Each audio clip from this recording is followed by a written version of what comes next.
अमीरपुर गांव अपनी समृद्धि और रौनक के लिए मशहूर था।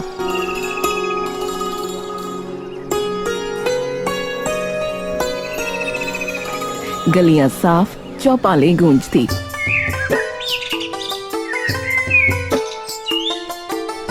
और बाजार रंग बिरंगे कपड़ों से जगमगाते। उसी बाजार के बीचों बीच था धनगर कपड़ा भंडार। उसके मालिक धनगर सिंह की ईमानदारी और मिठास ही असली पूंजी थी। अरे धनगर भाई, आपके कपड़े तो पूरे इलाके में सबसे बढ़िया है। हाँ भाई, कपड़ा चाहे महंगा हो या सस्ता, भरोसा कभी सस्ता नहीं होना चाहिए। अरे सही कहते हो भाई, इसीलिए तो हम त्योहार बिना आपकी दुकान में आए मनाते ही नहीं हैं। हाँ। शाम ढलते ही आसमान में काले बादल छा गए। दुकान का शटर गिराते ही बिजली चमकी और मूसलाधार बारिश होने लगी। सड़कें वीरान हो गईं।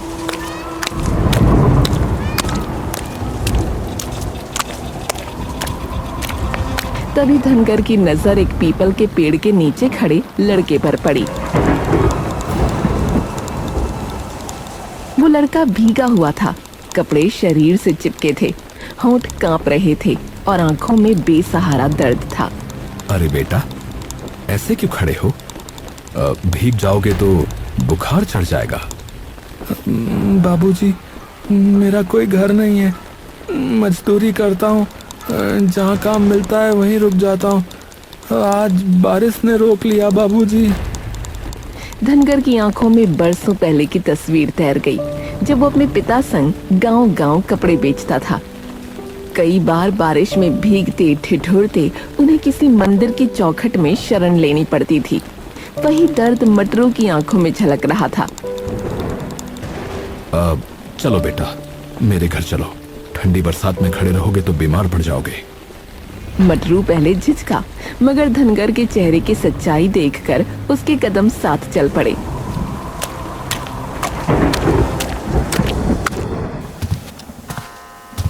घर पहुंचकर धनगर ने अलमारी से सूखे कपड़े निकाले और मटरू को थमा दिए।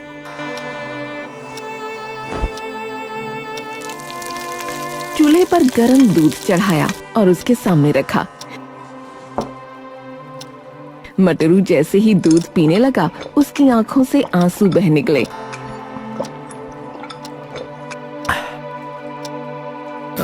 बाबूजी, इतने अपनेपन की उम्मीद मुझे कभी नहीं थी। बेटा, तू मुझे अपना ही समझ। वैसे तेरा नाम क्या है? जी मटरू, मजदूरी करके पेट पालता हूँ, पर काम न मिले तो भूखा भी रह जाता हूँ। धनगर उसकी बात सुनकर कुछ देर चुप रहा, फिर गहरी सांस लेते हुए बोला, मटरू, अगर चाहो तो मेरे साथ यहीं रहो। दुकान में हाथ बटाओगे तो तुम्हें छत भी मिलेगी और रोजी रोटी भी। क्या सच बाबूजी, आप मुझे काम देंगे?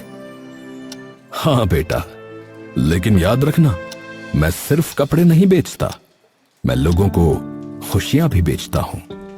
झूठ, चोरी या बेईमानी मुझे मंजूर नहीं।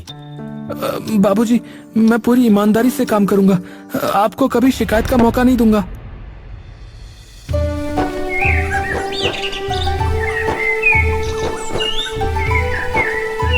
अगली सुबह धनगर मटरू को लेकर दुकान पहुंचा।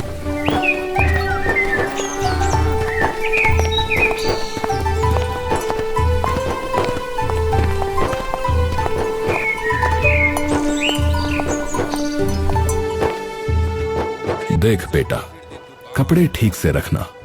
ग्राहक आए तो पहले सलाम, उसके बाद फिर कपड़ा दिखाना, ठीक है? और अगर ग्राहक सलाम ना करे तो? तुम तब भी करना, यही असली धंधा है बेटा। धनगर की दुकान के सामने गुलशन कुमार की गुलशन वस्त्र भंडार थी। धनगर के यहाँ भीड़ देखकर गुलशन का खून खौल उठता था। अरे ये धनगर नया नवेला छोकरा कहाँ से उठा लाया रे? मालिक, लगता तो गांव का नहीं है। सूरत देखो, जैसे पहली बार धोती देखी हो। अरे तू ज्यादा बुद्धि मत झाड़, चल चुप हो जा। धनगर की दुकान पर भीड़ थी और गुलशन की दुकान सुनी। मालिक, घंटे भर से एक भी ग्राहक नहीं आया, क्यों ना कोई दूसरा धंधा कर ले। अबे चुप रहे, ये गांव वाले बेवकूफ हैं? सब उस ईमानदार धनगर के पीछे पड़े। लेकिन याद रखना, एक दिन उसका धंधा चौपट करके रखूंगा, बता रहा हूँ, चौपट। गुलशन इतना कंजूस था कि अपने नौकर को भी फटे कपड़े पहनने देता। मालिक, कम से कम मुझे तो नए कपड़े दे दो। तेरे बाप ने पैसे दिए हैं क्या? है? चल काम पे लग जा। गुलशन की बहन साधना मंत्री किशन कुमार की पत्नी थी। दरबार में इज्जतदार मंत्री, मगर घर आते ही ताने सुनता।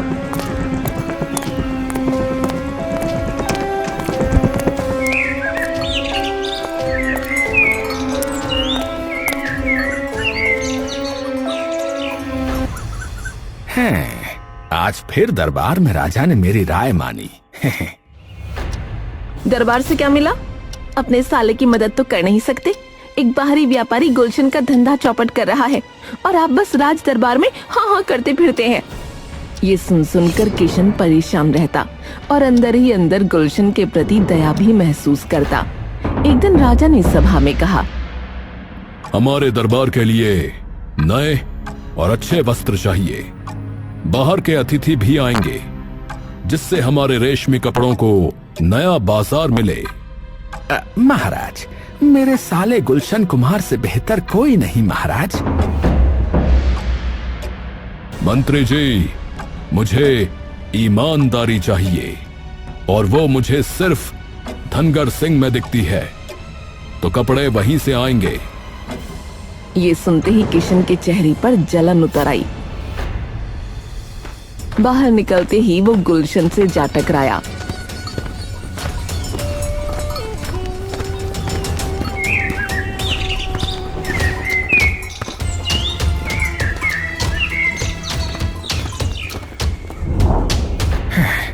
राजा ने तुम्हारे साथ अन्याय किया है, लेकिन चिंता मत करो, हम मिलकर धनगर को सबक सिखाएंगे। हाँ, यही तो मैं चाहता था। अब देखना खेल। गांव की गलियों में चर्चा थी, राजा ने धनगर को चुना है। लोग खुश थे, पर कुछ के दिलों में जलन थी। अरे भाई, अब तो धनगर का नाम जो है दूर दूर तक जाएगा और क्या।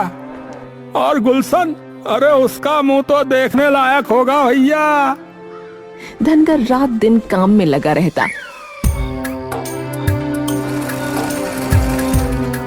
मटरू भी पसीना बहाकर उसका साथ दे रहा था।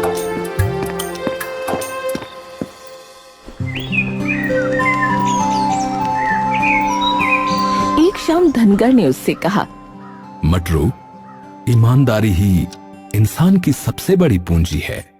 बाबूजी, आपने मुझे घर दिया है, अब मेरी सांसें भी आपके लिए हैं। धनगर संतुष्ट था। लेकिन उधर गुलशन और किशन चालें बुन रहे थे। ओ जीजा जी, पीढ़ियों से ये धंधा हमारा था, आज एक बाहर वाला सब ले गया। बताओ। ईमानदारी तभी तक है जब तक उसके खिलाफ सबूत ना हो। अगर हम कपड़ों में मिलावट का दाग लगा दें तो सबूत मिलेगा, और ऐसा मिलेगा कि राजा भी बचा ना पाएगा।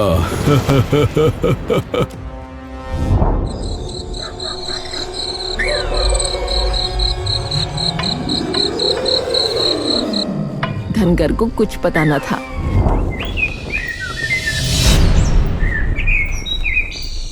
सुबह उसने गाड़ी में कपड़े रखे और गर्व से बोला, बेटा, ये हमारा अभी तक का सबसे बड़ा ऑर्डर है। ध्यान रहे कोई कमी न रह जाए। बाबूजी, जब तक ना हो कोई गलती नहीं होगी। धनगर सिर ऊंचा करके दरबार की ओर बढ़ा।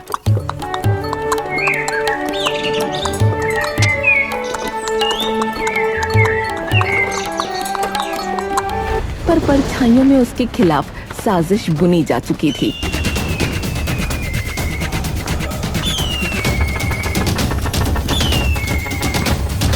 आप सभी व्यापारियों का इस अमीरपुर में स्वागत है। हम हमारे यहाँ के रेशम से बने वस्त्रों को आपके सामने रखना चाहते हैं ताकि हम अपने राज्य के रेशम से बने कपड़ों का व्यापार कर सकें। अब आप स्वयं ही देखिए और बताइए कि कपड़े कैसे हैं। सबको एक एक कर कपड़े दिए गए। सबके सब ने कपड़ों को देखा और उन्हें हाथों से महसूस किया। पहले तो सब कुछ ठीक लगा, लेकिन व्यापारियों में खुसर पुसर शुरू हो गई। ये देख राजा बोला, क्या हुआ? आप सभी इतने चिंतित क्यों दिखाई पड़ते हैं? माफ कीजिएगा महाराज, लेकिन ये कपड़े हमें कुछ ठीक नहीं लग रहे। हाँ हाँ महाराज, आपने तो शुद्ध रेशम के वस्त्रों के बारे में कहा था, परंतु ये तो मिलावटी रेशम है। नहीं नहीं, ऐसा नहीं हो सकता।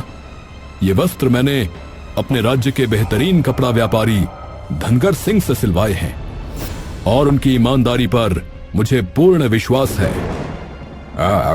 क्षमा कीजिएगा महाराज, हम अनेक वर्षों से कपड़ों का व्यापार करते आए हैं, तो शुद्ध रेशम और मिलावटी रेशम का फर्क हम देखते ही तुरंत पता कर लेते हैं महाराज। बाकी क्षमा कीजिएगा। ये सब सुन मंत्री किशन और गुलशन दोनों ही अंदर खुश हो रहे थे, लेकिन धनगर को कुछ समझ नहीं आ रहा था।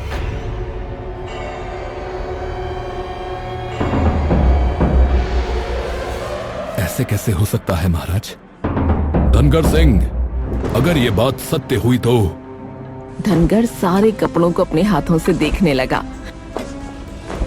और उसे भी पता चला कि ये मिलावटी रेशम के कपड़े हैं। वो दुखी होकर बोला, महाराज, ये कपड़े मेरे नहीं हैं। धनगर सिंह, ये वस्त्र तुम्हारी दुकान से आए हैं, तुमने सिए हैं, और तुम कह रहे हो कि ये वस्त्र वो वस्त्र नहीं है। हाँ महाराज, मैंने तो असली रेशम से कपड़े सिए थे, लेकिन ये पता नहीं कैसे। धनगर सिंह, तुमने मेरा और राज्य का नाम इन व्यापारियों के सामने मिट्टी में मिला दिया। तुम्हें इसका दंड मिलेगा। सिपाहियों, बंदी बना लो इसे। महाराज, मैं क्षमा चाहता हूं, लेकिन मुझे मेरी बेगुनाही साबित करने का एक अवसर तो दीजिए। अब तुम्हें मात्र दंड मिलेगा। कल पूरे राज्य के सम्मुख तुम्हें सजा दी जाएगी, ताकि फिर कोई राजा के सम्मुख बेईमानी करने का साहस न करे। राजा से इतना कहकर वहां से चले गए।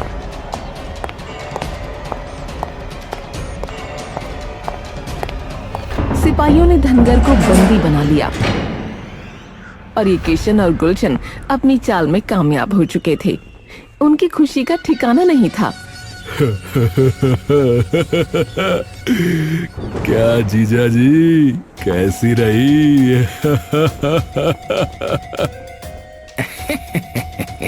हाँ साले साहब, बहुत खूब, बहुत खूब। सांप भी मर गया और लाठी भी नहीं टूटी।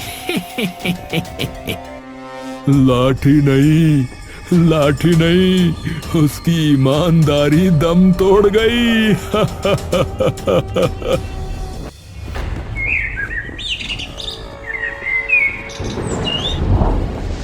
अगले दिन बाजार की चौपाल पर धनगर सिंह दोनों हाथों से बंधा हुआ सबके सामने खड़ा था। उस पर कोड़े बरसाए जा रहे थे। धनगर दर्द के मारे चिल्ला रहा था। लोग अफसोस भरी नजरों से देख रहे थे, मगर चुप थे। दूर गुलशन की आंखों में जीत की चमक थी, पर धनगर के चेहरे पर न डर था न गुस्सा, सिर्फ विश्वास था। धनगर ने जोर से आवाज लगाई, महाराज, मुझे अपनी बेगुनाही साबित करने का एक मौका दीजिए। आप न्याय के देवता हैं, कृपया मेरी बात सुने बिना मुझे दोषी ना ठहराएं। धनगर सिंह, तुमने जो कार्य किया है वो क्षमा के लायक नहीं है। आज पूरा राज्य देखेगा कि बेईमानी का अंजाम क्या होता है।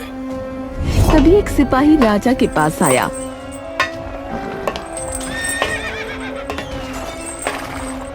उसने राजा के कान में कुछ कहा। राजा थोड़ी देर चुप रहा और फिर उसने कहा, धनगर सिंह, ठीक है, मैं तुम्हें तुम्हारी बेगुनाही साबित करने का एक अवसर दूंगा, परंतु तुम्हें पहले मेरे 3 प्रश्नों के उत्तर देने होंगे, अन्यथा ये दंड तुम्हें दिया जाएगा। तुम्हें मंजूर है? मैं सहमत हूं महाराज। बाजार में सन्नाटा छा गया। राजा ने अपना पहला सवाल पूछा। तो बताओ, ईमानदारी क्या है? धनगर कुछ पल चुप रहा। उसने अपनी आंखें बंद की और गहरी सांस ली, फिर धीमी आवाज में बोला, महाराज, इस प्रश्न का उत्तर देने के लिए मुझे 1 दिन चाहिए। तब तक आप मुझे कृपया जीवित रखिए। राजा ने गुस्से से उसकी ओर देखा, लेकिन फिर धीरे से सिर हिला दिया। ठीक है, तुम्हें 1 दिन का समय दिया जाता है, परंतु तुम इसी तरह से बंधे रहोगे। पहला सवाल, ईमानदारी क्या है? धनगर ने सिपाही से एक छोटा सा बीज, थोड़ी सी मिट्टी और पानी मंगवाया। लोग हैरान थे कि बीज बाजार में बंधा व्यापारी बीज मांग रहा है। धनगर ने मिट्टी का एक छोटा सा मोंड बनाया, उसमें बीज डाला और पानी छिड़क दिया।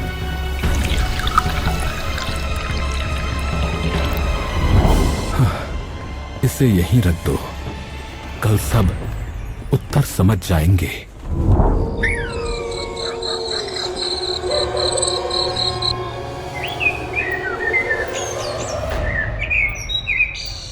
सुबह हुई, बाजार में फिर भीड़ इकट्ठी हो गई। राजा भी आया। हर कोई उत्सुक था, अब धनगर क्या करेगा? बीज से छोटा सा अंकुर झांक रहा था। महाराज, आपने पूछा था ना कि ईमानदारी क्या है? यही इस प्रश्न का उत्तर है महाराज। क्या मतलब? महाराज, ये बीज हमारी आत्मा की तरह है। बाहर से ये छोटा और बेमतलब लगता है, परंतु इसके भीतर जीवन छुपा होता है। ईमानदारी भी वैसी ही है। ये दिखाई नहीं देती, पर जब सही वक्त और सही माहौल मिलता है तो ये अंकुर की तरह बाहर निकल आती है और वट वृक्ष बनकर पूरे जीवन को छाया देती है। ईमानदारी का फल शायद देर से मिले, मगर जब मिलता है तो इंसान को जिंदगी भर सहारा देता है। भीड़ में हलचल हुई, कई आंखें झुक गईं।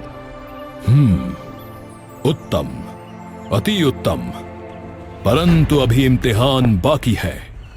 दूसरा सवाल, ईमानदारी की दिशा क्या है? धनगर राजा को नदी किनारे ले गया। पानी कल-कल बह रहा था, हवा में शांति थी। महाराज, देखिए, ये नदी एक ही दिशा में नहीं बहती। ये खेतों को सींचती है, गांवों को जीवित रखती है, हर प्यास बुझाती है। ईमानदारी भी वैसी ही है। इसकी कोई एक जगह या एक दिशा नहीं। ये घर में माँ बाप का विश्वास बनती है, व्यापार में भरोसा, दोस्ती में निष्ठा और राज दरबार में न्याय। ईमानदारी अगर किसी एक दिशा तक सीमित हो तो अधूरी है। इसकी सच्ची पहचान यही है। ये हर ओर बहती है, जैसे ये नदी। राजा ने गहरी सांस ली। उसके चेहरे पर संतोष उतर आया। भीड़ भी चुपचाप सुन रही थी। बहुत अच्छे। अब तीसरा प्रश्न, ईमानदारी का असली रूप क्या है?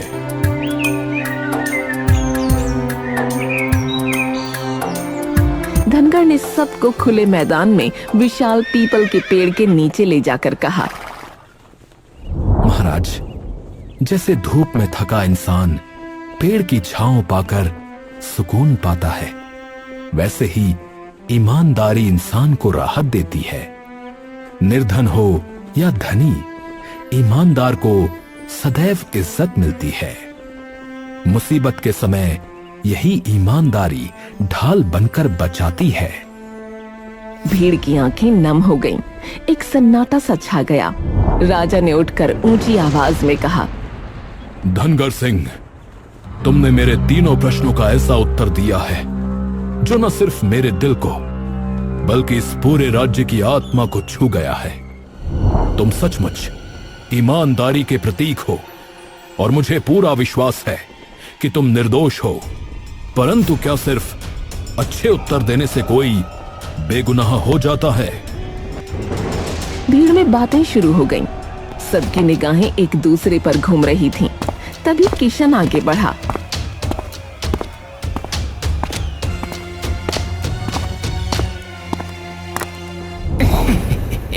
महाराज, यही तो मैं भी कह रहा था महाराज।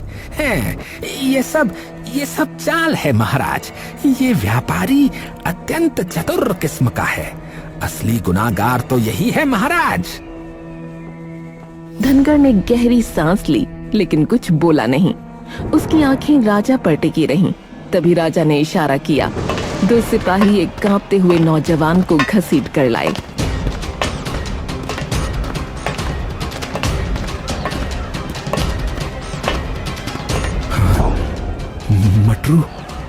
मटरू की आंखें झुकी हुई थीं। बदन कांप रहा था। भीड़ चुप हो गई। सत्य बोलो मटरू, ये गुनाह किसका है? महाराज गुनाह मेरा है महाराज। मुझे गुलशन और किशन ने लालच दिया। उन्होंने कहा कि अगर मैं बाबूजी यानी धनगर को फंसा दूं तो मुझे बहुत धन मिलेगा। मैंने लालच में आके धोखा किया। गांव की चौपाल पर जब मटरू से जवाब मांगा गया तभी उसकी आंखों के सामने वो रात घूम गई।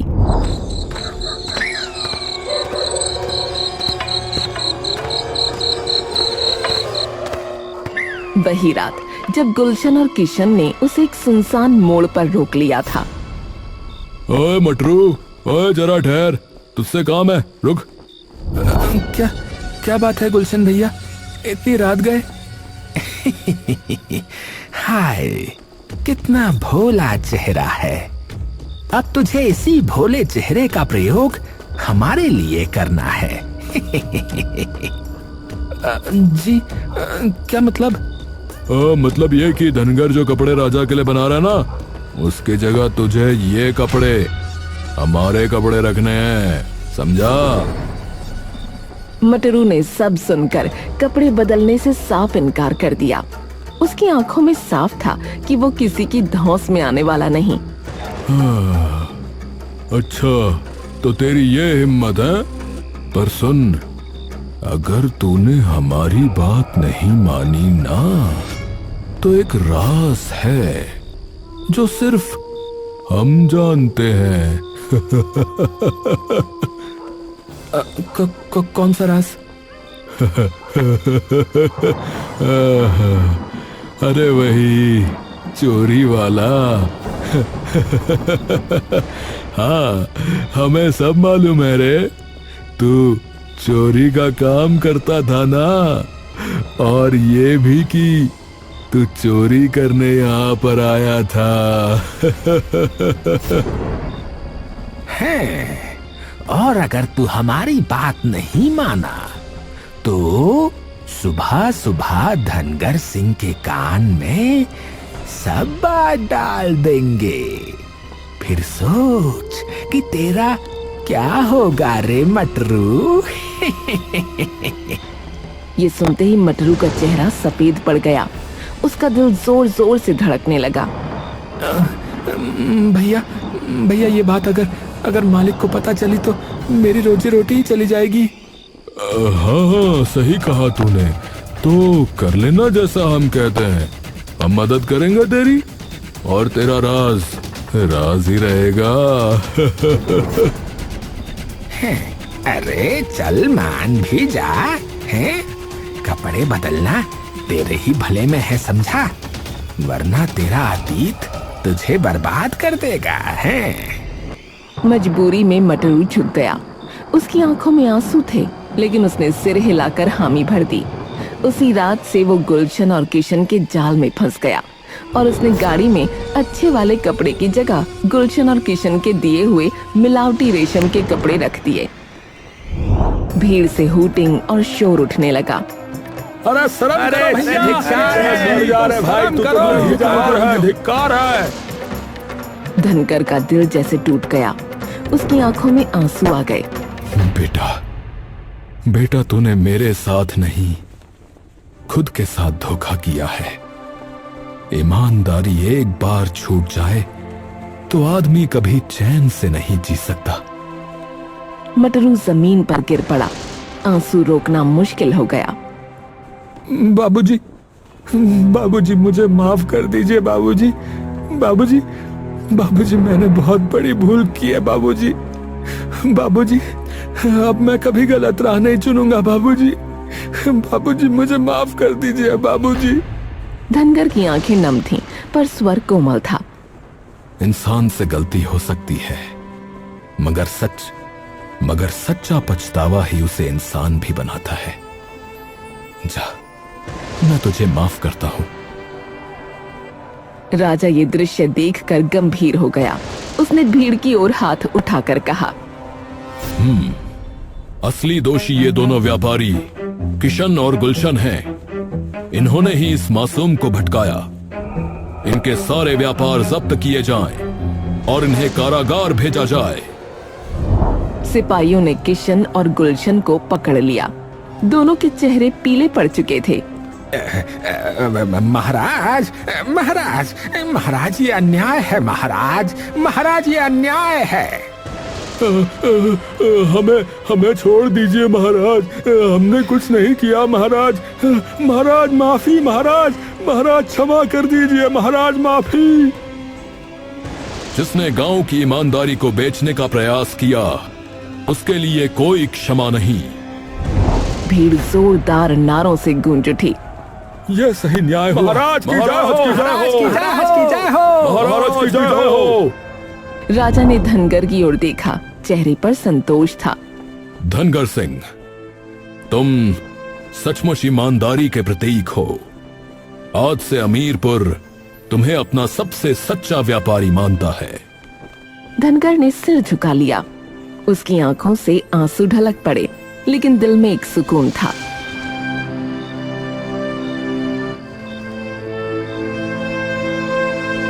उस दिन अमीरपुर में सिर्फ एक आदमी नहीं जीता था, बल्कि ईमानदारी की जीत हुई थी।